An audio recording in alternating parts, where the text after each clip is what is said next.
Hey guys, Joe here, doing another pew pew video as promised. As I said, I'm taking some time off, so please bear with me if these are a little bit slower in getting out. However, I'm trying to work on my mental health along with all that other good stuff. So please, without further ado, enjoy this upcoming display of a Girsan. That's right, Girsan. I love Girsan. Girsan is actually a Turkish company, and they make a pretty good pistol. I've looked at a few of their guns, and I've had a few of their guns. This one is part of a pretty cool lineup, and I'll show you as soon as I open the box here.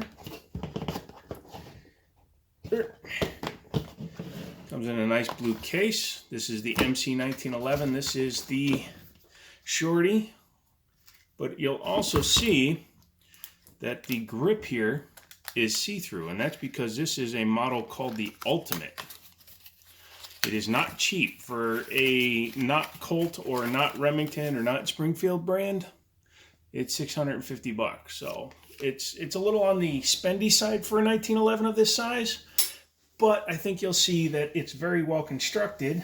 And if you want one of these, you can go to Liberty Arms, Google them. They're down in Harrisonburg, Virginia, and they will show you everything they have in stock and give you a good deal. So gun's clear. Let's take a look at the box. So it comes with the one mag that's in the firearm, a cleaning brush, a gun lock, and your manual. That's about it. And then you have an Allen key for something we're going to take a look at in a minute. Go ahead and close her back up. Don't need the box anymore. Hey, how you doing, box? And let's take a look at this guy. This is a, like I said, 1911. This one is chambered in 9mm, which makes it viable for a carry piece if you carry a lot of 9mm firearms. It carries, I believe, in this one it carries 7+1, and this is a Mekar mag, so it should last quite a while. Yep, Mekar. They make everything these days.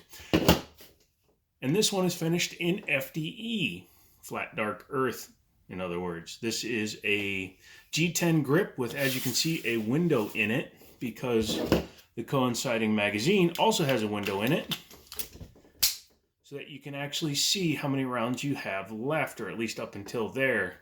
It's kind of a cool idea. Back in the late 90s, I believe, a gentleman made a gun called the ASP, based off of Smith & Wesson's. He cut down the small Smith & Wesson, and he did this in his guns, and it was kind of a cool idea. You didn't see it in other guns for a long time, and now here's one. Again, G10 grip, but you can see they actually molded the plastic so that you still have your thumb groove, and it's on both sides. So that's pretty interesting that they went through the effort to do that. I appreciate that, because they could have just recessed it and made it flat along the bottom of the grip. This one does have some front strap checkering, which is nice in a smaller frame gun. Even though I can get my whole hand on it, it's nice to still have a little bit of extra checkering. Flat main spring housing, again checkered very nicely. Extended beaver tail. The memory notch is okay. It's not as big, or I call it the memory notch, but the bump here for the grip safety is plenty big. I would actually prefer a slightly bigger one, just because I have big chunky hands and I don't always hit it the first time. Has ambi controls for the safety, so both sides have a safety. Has a standard slide lock, slide release on one side. Non-adjustable trigger, however it is skeletonized along with the skeletonized hammer. Being a short pistol, it only has serrations on the back here. Front serrations would be okay, especially if you're running an optic. It'd be nice to grab it up there, but it's such a small gun, you run the risk of, finger checking yourself in front of the barrel. You will notice here on the top, it does have an adjustable rear sight and a blacked out front sight. It's not my preferred picture, but you can actually take this plate off with that Allen key that was inside the box. As you can see, this black thing here is the Allen key for it, and that will allow you to put an optic on top of this gun. I can't recall exactly which ones are designed for it. I didn't see a plate in the box, so you'd have to do a little bit more homework on that yourselves to figure out what's going on. It is a bushingless system because it's retained inside of the frame. I've taken these things apart before. I will just pop the top off just so we can check it out, but it's very typical 9mm 1911 small size guns. The Wilson Combats do the same thing. Feel in the hand, Feels like a 1911. It's a little bit shorter here, so again, it's more like an officer's gun because a commander size has a full-size frame with a 4 1/4 inch barrel. This, I believe, is a 3.1 inch barrel. So this is definitely the one you'd want if you want to carry piece in 9mm. Single action only trigger, so once you pull the trigger, no more action. But once it's reset, a little bit of take up there because again, not an adjustable trigger. But once you get to the wall, it just goes. Very light trigger, probably around 4 1/4 pounds. Reset, right back to the wall. Audible, I really didn't feel it. Let's try that again. Yeah, I guess if you train with it a little bit, you'll be able to pick up that feel, and then you could actually run it pretty easily at the wall. Again, that little bit of take up I'm not a fan of. You could always change out the trigger, of course. It's just a 1911, so you can put a different trigger in there that's adjustable if you want. Overall, the fit and finish, listen to the slide. Very nice, very smooth. A little bit extra lube before you take it out shooting, you'll be good to go. I guess that's it. Why don't we take it apart? Okay. Since it doesn't have a front bushing, we'll just pop that off. I'm going to just slide the whole top off. Sometimes you would need to use a pin to lock that in. This one is not like that. You can just actually take it out. It's just very tight, so be careful when you're doing that. And then your plunger here comes out. This thing is actually well lubed, which I appreciate. You want to take out that little stubby barrel. Uses the standard locking lugs and the tilting locking action with the swinging link as John Moses Browning intended it.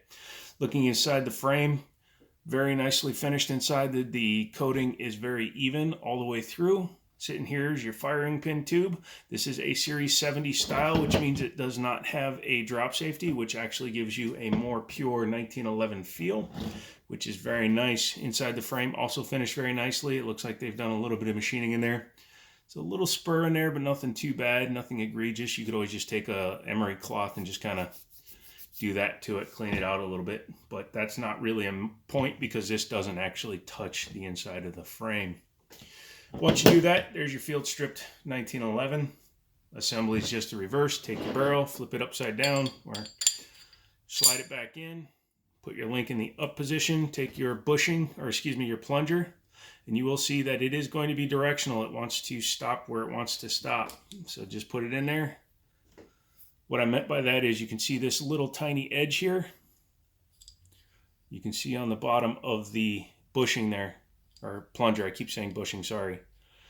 It's designed to fit perfectly in there. If you don't have it lined up right, it will not seat right. So make sure you have that lined up correctly. Go ahead and put your spring back in the bucket. This again is keyed, kind of. I guess you wouldn't call it a key, but it's designed to only go in one way.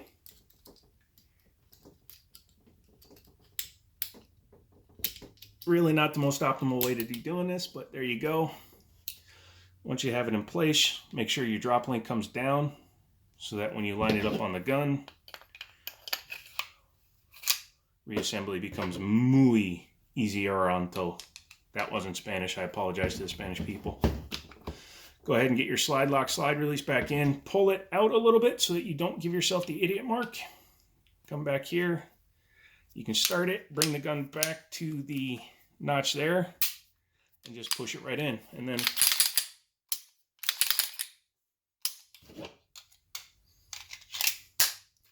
so what do I think of the Girsan Ultimate Carry 1911?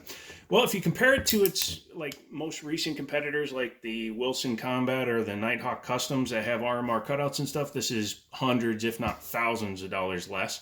I think it could be a very viable piece to use. I have noticed that Girsans will feed just about anything. SDS, which I also kind of like because they make a lot of good stuff for the money. They're more picky on their hollow points, but this guy should just feed whatever you throw in it. This is a bit of a novelty, honestly. If it was my gun and it only came with one mag, I wouldn't spend $35 on another mag. I would probably just change these out for different grips and then just run regular 1911 mags in 9mm. If you have any questions about it, let me know down in the comments. You can go to Liberty Arms, Harrisonburg, Virginia.